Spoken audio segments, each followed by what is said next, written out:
Oh, whatever, grant your recommendation. Something got my eye. Classroom of the elite, huh? You know, when I hear a title like that, the first thing that comes to my mind is assassination classroom of guns and pew pew! Not a bunch of socially, emotionally, and mentally damaged dudes fighting to who gets toothpaste in a supermarket.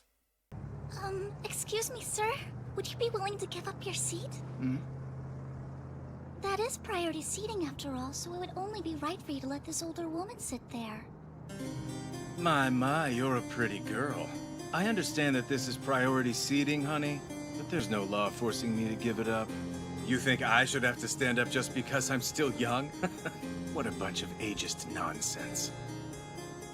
Ageist. Here's my tip to you.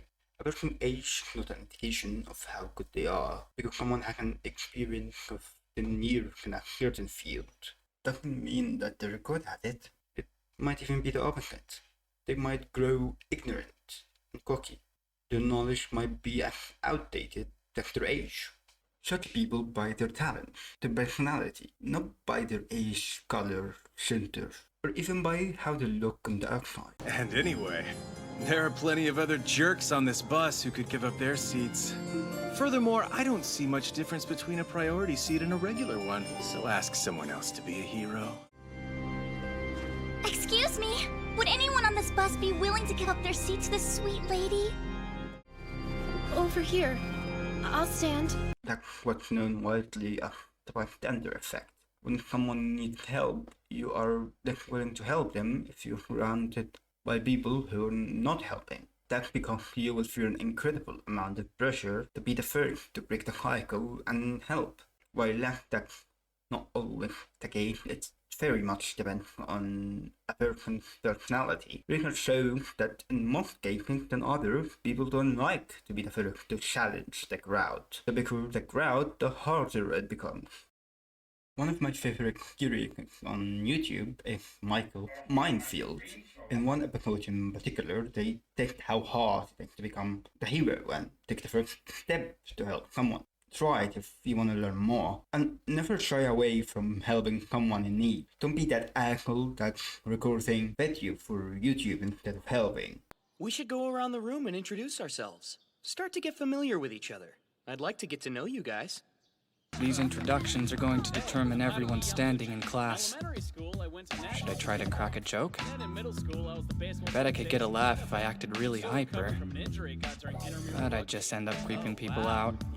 Here's a small show for overthinking. It means this guy is not natural or not comfortable in most social situations. Don't force yourself in those cases. If you're uncomfortable, maybe ask to go to the back room when it's near your turn to speak. But if you're just nervous and still want to make friends, just a small introduction, the bare minimum. Focus on doing that. Get down and try to strike a conversation with the person sitting next to you. It can be about anything, maybe even how bad your introduction was. If they end up supporting you, encouraging you, then you made a great friend. If not, then just strike a conversation with the guy after that, or the next. We have some rather unique rules at this institution. First, you must all live in the dorms. Your contact with the outside world will be restricted, as will your time away from the campus. For anyone concerned, the school offers a wide variety of facilities. Anything you could need or want can be found here, including leisure and entertainment. Here's an interesting thing. Whenever you want to do experiments, it's important to control the entire environment, because any uncalculated input, no matter how small, can result in a completely different outcome.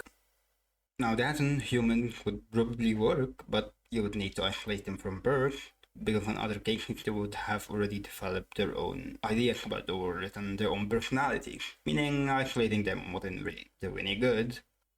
Now think about it. If you get a child from a very young age and teach him that whenever he kills another person, he gets a lot of delicious food, while on the other hand, you get a random person, completely random, from the street. You put both of them in the same room and tell them that whoever kills that guy first gets a lot of chocolate chip cookies.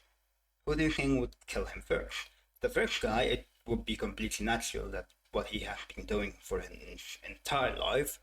On the other hand, the other guy reaction is a complete mystery to you, because he might be in a cop for all you know.